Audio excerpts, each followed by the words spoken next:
Good morning students. आज मैं आप लोगों को सॉलिड स्टेट का एक बहुत ही इम्पॉर्टेंट टॉपिक पढ़ाने जा रहा हूँ, डिफेक्ट इन सॉलिड।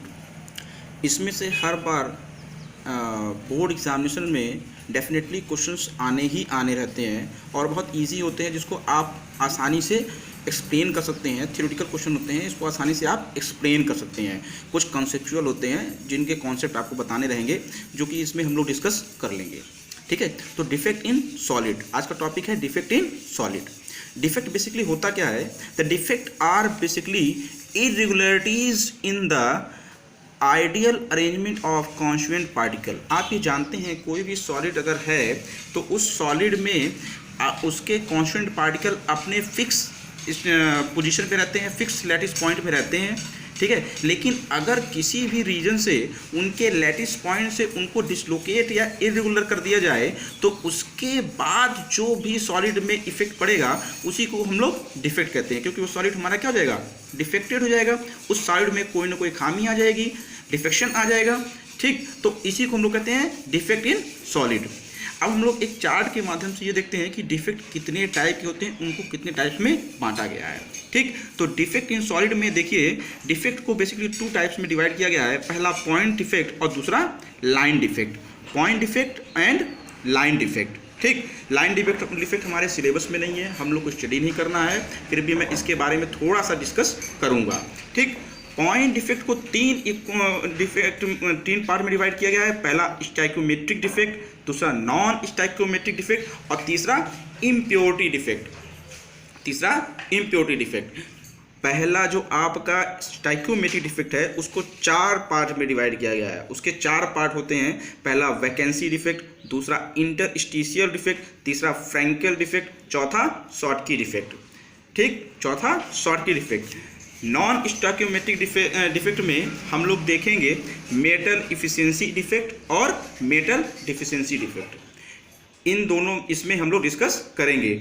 इम्प्योरिटीज में हम लोग देखेंगे जो आप सेमी कंडक्टर डिस्कस करते हो, पढ़ते हो, उनके बारे में हम लोग देखेंगे, उसके बारे में हम लोग डिस्कस करेंगे। मीन्स ये पूरे टॉपिक हम लोग के लिए काफ़ी इंपॉर्टेंट है, जिसको हम लोग अपने बोर्ड के एग्जामिनेशन के पॉइंट ऑफ व्यू से डिस्कस करेंगे। ठीक, तो पहला लेके चलते हैं पॉइंट डिफेक्ट। पॉइंट डिफेक्ट होता क्या है? Point defect are the irregularities from ideal arrangement around a point और एन एटम इन क्रिस्टल। मतलब कह सकते हैं कि पॉइंट डिफेक्ट वो डिफेक्ट होता है जिसमें इरेगुलरिटीज किसी एक पॉइंट, लैटिस पॉइंट या एटम के अराउंड मिल रही हो, उसको हम लोग क्या कहेंगे? Point defect. पॉइंट डिफेक्ट में आप ये देखिए, जैसे अगर ये हमारा पूरा सॉलिड अरेंजमेंट है, हमने सॉलिड अरेंजमेंट पूरा बनाया है, ये हमारे पॉइंट, लैटिस पॉइंट या एटम हमारे हैं। एक एटम हमारा यहाँ से क्या हो जाए? डिसलोकेट हो जाए। एक एटम हमारा डिसलोकेट हो जाए, लैटिस पॉइंट से अपने डिसलोकेट हो जाए, तो ऐसे डिफेक्ट को हम लोग क्या कहेंगे? Point defect. ठीक है, इसी को कहें हम लोग पॉइंट डिफेक्ट, क्योंकि यहाँ पर डिफेक्शन आ गया ना, यहाँ पर अपने लैटिस पॉइंट से एटम डिसलोकेट हो चुका है, इरेगुलर हो चुका है। ठीक, तो जिसकी वजह से अब इसके अरेंजमेंट थोड़ी डिस्टर्बेंस आ जाएगी, इसीलिए इनको डिफेक्टेड सॉलिड कहा जाएगा। ठीक, और ये जो आपका पूरे लैटिस पॉइंट है उनके बीच में जो फ्री स्पेस रहता है, जिसको इंटरस्टिशियल पोजीशन या पॉइंट कहते हैं, और इनको हम लोग अभी कुछ दिन पहले पढ़ रखे थे, इसी को हम लोग वॉइड भी कहते हैं। इसी को हम लोग क्या कहते हैं? वॉइड भी कहते हैं। ओके, ठीक, तो इसको हम लोग पॉइंट डिफेक्ट कहेंगे। इसको हम लोग पॉइंट डिफेक्ट कहेंगे जब अपने लैटिस पॉइंट से कोई भी एटम डिसलोकेट हो जाए तो उसको हम लोग लैटिस पॉइंट कहते हैं, पॉइंट डिफेक्ट कहते हैं। ओके, नाउ सेकेंड है लाइन डिफेक्ट। तो मैंने कहा था कि आपके सिलेबस में नहीं है, लेकिन मैं थोड़ा सा इसके बारे में डिस्कस करूंगा। Line defect are irregularities of entire row of lattice point. मतलब अगर कोई भी सिस्टम आपने बना रखा, सॉलिड सिस्टम बनाया है, उसमें एक पूरी की पूरी लाइन ही डिसलोकेट हो जाए, पूरी की पूरी लैटिस पॉइंट वाली लाइन ही डिसलोकेट हो जाए, तो ऐसे डिफेक्ट को लाइन डिफेक्ट कहते हैं। अभी ऊपर वाले हम लोगों ने केवल एक पॉइंट को डिसलोकेट किया था, लेकिन इस वाले में पूरी की पूरी एक रो, एक पूरा पूरा कॉलम ही डिसलोकेट हो जाए, तो ऐसे डिफेक्ट को हम लोग लाइन डिफेक्ट कहते हैं। ठीक, हमारे लिए जानना केवल इतना ही ज़रूरी था, उससे ज़्यादा हमारे सिलेबस में कोई डिस्कशन के लिए इसमें पॉइंट नहीं है। ठीक, आते हैं हम लोग नेक्स्ट उसमें कि जो टाइप्स ऑफ पॉइंट डिफेक्ट अभी हम लोगों ने डिस्कस किया था कि टाइप्स ऑफ पॉइंट डिफेक्ट हम लोग अभी पढ़ने वाले थे। इसके आप जान रहे थे टाइप्स ऑफ पॉइंट डिफेक्ट में आप 3 तरीके के होते हैं, पहला स्टाइक्योमेट्रिक, दूसरा नॉन स्टाइक्योमेट्रिक और तीसरा इम्प्योरिटी डिफेक्ट। ठीक, तो हम लोग पहला इसमें लेके चलते हैं स्टाइक्योमेट्रिक डिफेक्ट। स्टाइक्योमेट्रिक डिफेक्ट होता क्या है? देखिए, ये वो डिफेक्ट है जिसमें आप डिफेक्शन सॉलिड में रहे, सॉलिड आपका डिफेक्टेड रहे, लेकिन उसके स्टाइक्योमेट्री में कोई डिफेक्ट ना आए, स्टाइक्योमेट्री में कोई डिफेक्ट ना आए। these are the point defect do not disturb the stoichiometry of solid, do not disturb the stoichiometry of the solid। जैसे यहाँ पर हमारे पास फार्मूला है, केमिकल फार्मूला NaCl का, इसमें सोडियम भी एक है, क्लोराइड भी एक है, मतलब इन दोनों की स्टोइकियोमेट्री 1:1 की है, चार्जेस भी 1:1 का है, सेम एज द इसमें भी है। ठीक, तो इन दोनों में अगर स्टोइकियोमेट्री सेम है तो इनमें जो वैकेंसी आ रही है, इनकी जो रेशियो है एटम्स की, आयंस की 1:1 है, तो जो भी आपके कह सकते हैं डिफेक्ट आए, वो डिफेक्ट की वजह से इनके स्टोइकियोमेट्री 1:1 में कोई भी चेंजिंग नहीं आएगी। ये थ्रू आउट जो आपका सॉलिड पूरा का पूरा 1:1 के ही रेशियो में पूरा का पूरा बना रहेगा, तो इसको हम लोग स्टोइकियोमेट्रिक डिफेक्ट कहेंगे। इसके हमारे 4 पार्ट थे, vacancy defect, interstitial defect, Frenkel defect और शॉर्टकी डिफेक्ट। एक एक करके हम लोग पूरा डिस्कस करते हैं। पहला है इसका वैकेंसी डिफेक्ट। पहला क्या है? Vacancy defect. वैकेंसी डिफेक्ट होता क्या है? नाम से ही पता चलता है कि वैकेंसी क्रिएट हो जाना, ऐसा डिफेक्ट जिसमें किसी भी रीजन से वैकेंसी क्रिएट हो जाना। वैकेंसी कहाँ क्रिएट होगी? वैकेंसी क्रिएट होगी लैटिस पॉइंट में, जहाँ एटम हो, एटम जहाँ पर हो वहाँ पर से वो डिसलोकेट हो जाए, वहाँ पर से वो अपनी पोजीशन से इरेगुलर हो जाए, तो ऐसे डिफेक्ट को हम लोग क्या कहेंगे? Vacancy defect. In this defect some constituent particle dislocated from lattice point. In this type of defect, some constituent particle dislocated from lattice point. इस फिगर से आप देखिए, जैसे अभी पॉइंट में हम लोगों ने देखा था, पॉइंट डिफेक्ट में same as that vacancy defect है, सेम उसका उसी तरह एग्जांपल आप इसमें ले सकते हैं। जैसे ये पूरा अरेंजमेंट बनाया गया है, यहाँ से एक आपका जो एटम है वो डिसलोकेट हो चुका है। होगा क्या कि जब हम लोग यूनिट, इसको हम लोग डिस्कस करेंगे एक यूनिट सेल में, मान लीजिए यहाँ का एक एटम निकल के किसी दूसरे यूनिट सेल में चला गया, इस यूनिट सेल से निकल के दूसरे यूनिट सेल में चला गया, तो उसके जाने की वजह से यहाँ पर वैकेंसी क्रिएट हो जाएगी, यहाँ पर फ्री स्पेस मिलेगा, वैकेंट स्पेस हो जाएगा। तो इसी डिफेक्ट, इसी वैकेंसी की वजह से जो इसके यूनिट सेल में जो डिफेक्शन आएगा, उसी को हम लोग वैकेंसी डिफेक्ट कहेंगे, उसी को हम लोग वैकेंसी डिफेक्ट कहेंगे। वैकेंसी डिफेक्ट में के वजह से इसमें क्या क्या इफेक्ट पड़ता है, किसी भी सॉलिड में क्या क्या इफेक्ट पड़ता है, उसको हम लोग नोट के फॉर्म में डिस्कस करते हैं। पहला, डेंसिटी डिक्रीज हो जाएगी, मास डिक्रीज हो जाएगा। अब देखिए, अगर मान लीजिए ये पूरा एक यूनिट सेल है, यहाँ पर से एक एटम निकल के चला जाता है, तो अब इस यूनिट सेल में उसके मास को काउंट आप नहीं करेंगे। जब मास को आप काउंट नहीं करेंगे तो उसके मास में डिक्रीजमेंट आएगा। मान लीजिए किसी भी एक थैले में 6 गोलियां हैं, एक गोली चली जाए, अब 5 गोली है, 5 गोली का ही केवल मास तो उसमें रहेगा, 6वीं गोली का मास तो नहीं काउंट करेंगे हम।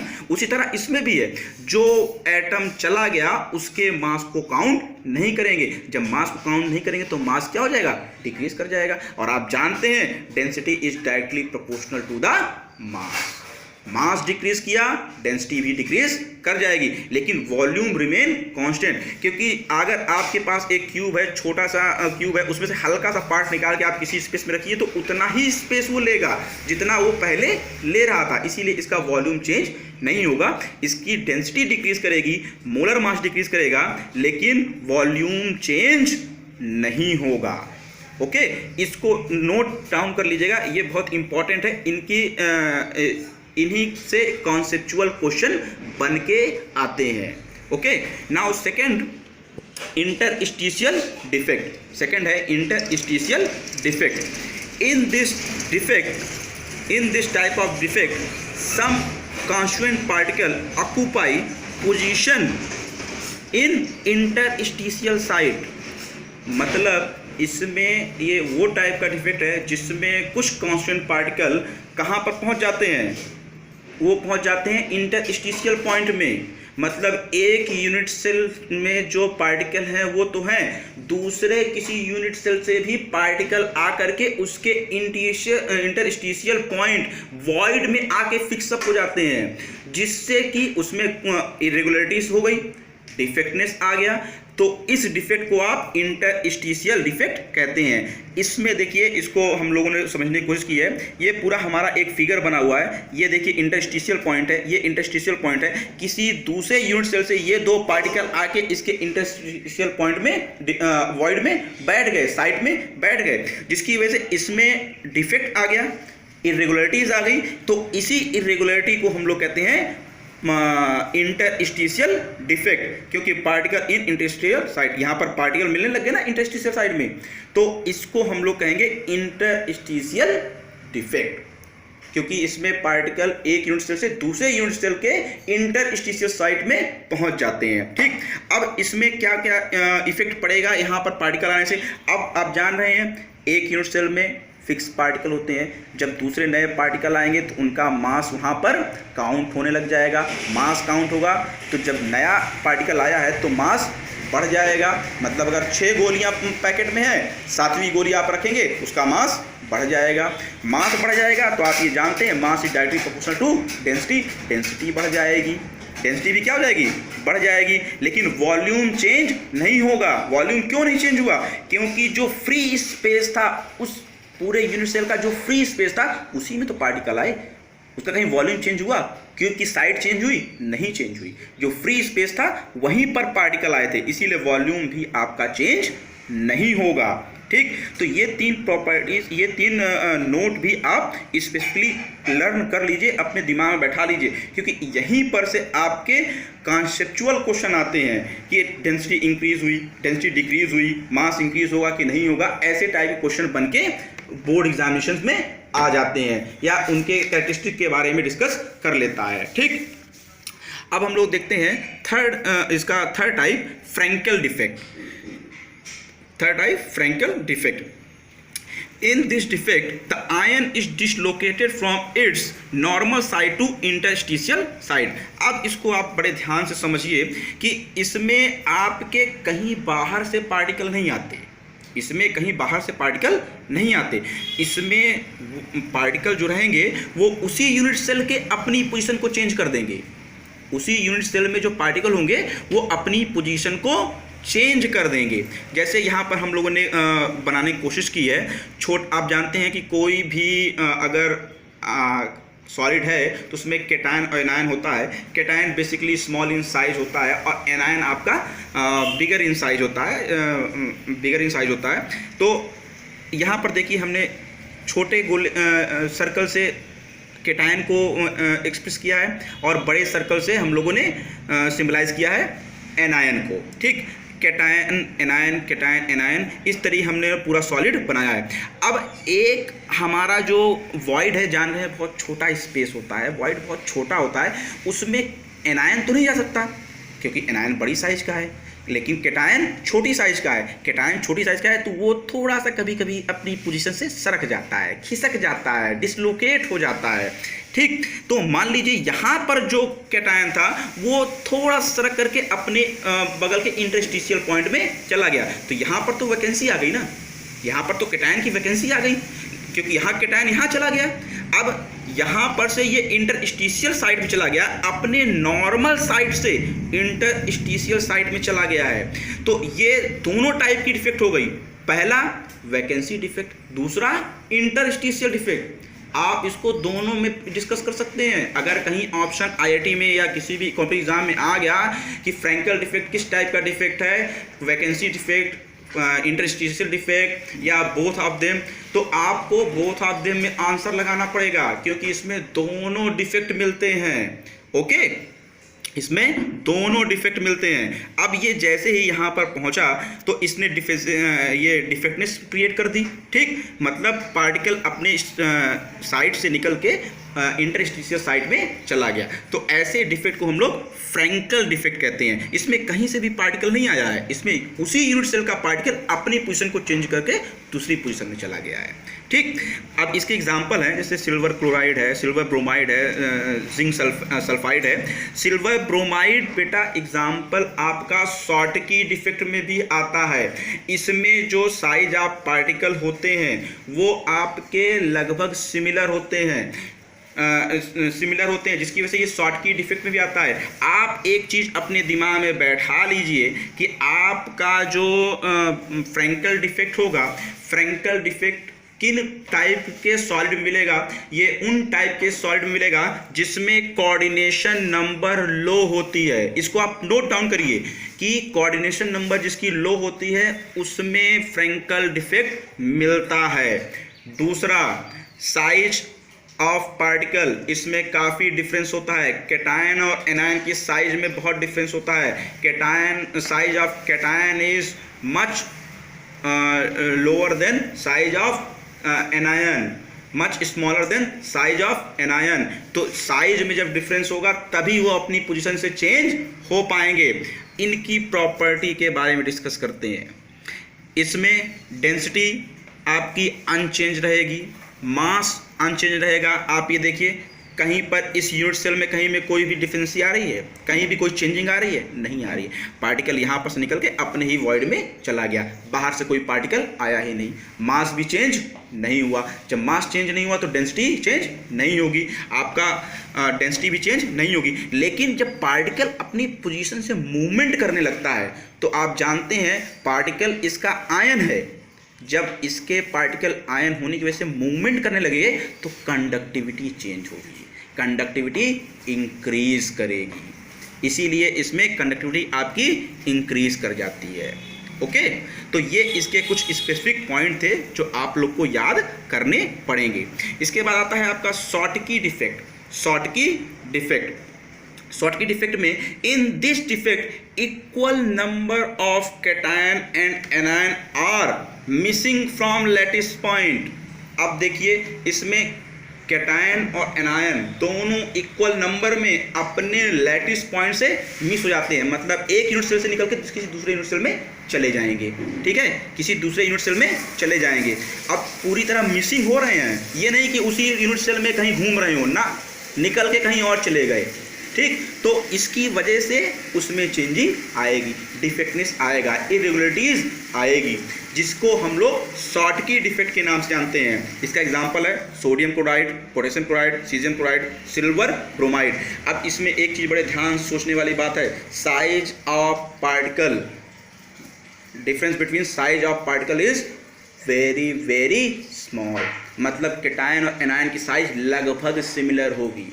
और कोऑर्डिनेशन ये उन ही सॉलिड में मिलेगा जिनका कोऑर्डिनेशन नंबर हाई होगा। आपको ये पता है सोडियम क्लोराइड का कोऑर्डिनेशन नंबर 6 होता है, पोटेशियम क्लोराइड का कोऑर्डिनेशन नंबर 8 होता है, सीजियम क्लोराइड का कोऑर्डिनेशन नंबर 8 होता है, ठीक है, सॉरी पोटेशियम क्लोराइड का भी 6 होता है और सीजियम क्लोराइड का आपका 8 होता है। तो ये आपका coordination number, high coordination number पर भी डिपेंड करेगा। इन्हीं में मिलेगा जिसमें हाई कोऑर्डिनेशन नंबर एग्जिस्ट करेगा। इसको हम लोग अब देखते हैं, इसको फिगर के उसमें कि हमारे पास जो ये फिगर बना हुआ है, ये देखिए कैटायन एनायन के फॉर्म में है। ये देखिए cation anion, cation anion, anion cation, और ये देखिए यहाँ पर का एनायन मिसप्लेस हो गया है, मिस हो गया है। फिर कैटायन आ गया, एनायन, ओ सॉरी कैटायन एनायन कैटायन, फिर यहाँ पर का एनायन ही मिस हो गया क्या? यहाँ पर कैटायन सॉरी एनायन ही मिस कर दिया गया है, तो जो मिस्टेक हो गई है, तो इसको हम लोग चेंज कर दे रहे हैं। यहाँ पर हम लोग ये चेंज कर दे रहे हैं, यहाँ पर हमारे पास जो ये एनायन है उसको हम मिस कर दे रहे हैं, उसको हम लोग क्या कर दे रहे हैं, मिस कर दे रहे हैं। तो हमारे पास ये आपका कैटायन की वो होगी, पोजीशन चेंज हो जाएगा। ओके, कैटायन की पोजीशन चेंज हो जाएगी, ठीक। तो यहाँ पर हमारा जो एक एनायन एक कैटायन मिस हो गए हैं। अभी कहा गया है ना, same number of cation anion are missing from their lattice point. जब सेम नंबर में चेंज होंगे तो इनके स्टोइकियोमेट्री में कोई डिफेक्ट आएगा? नहीं आएगा। कोई चेंजिंग आएगी? नहीं आएगी। चार्जेस में कोई चेंजिंग आएगी? नहीं आएगी। इनके चार्ज और स्टोइकियोमेट्री इनमें कोई चेंजिंग नहीं आएगी। ऐसे डिफेक्ट को आप शॉर्टकी डिफेक्ट कहते हैं। अब अगर इनके प्रॉपर्टीज़ के बारे में देखा जाए कि इनके कुछ स्पेसिफिक प्रॉपर्टीज़ क्या होंगी, तो पहला है डेंसिटी डिक्रीज हो जाएगी। क्यों? जब दो पार्टिकल निकल के चले जाएंगे तो मास अपने आप कम हो जाएगा। मास जैसे ही कम हुआ डेंसिटी भी आपकी डिक्रीज हो जाएगी। लेकिन जैसे ही वैकेंसी क्रिएट होगी तो पार्टिकल का मूवमेंट भी तो स्टार्ट हो सकता है। पार्टिकल अपने आप मूव करने लग जाएंगे तो कंडक्टिविटी क्या होगी? बढ़ जाएगी। कंडक्टिविटी क्या हो जाएगी? बढ़ने लग जाएगी। मतलब डेंसिटी डिक्रीज होगी, मास डिक्रीज होगा, लेकिन कंडक्टिविटी बढ़ जाएगी। ओके, आई होप आपके लिए काफ़ी यूजफुल होगा। Thank you.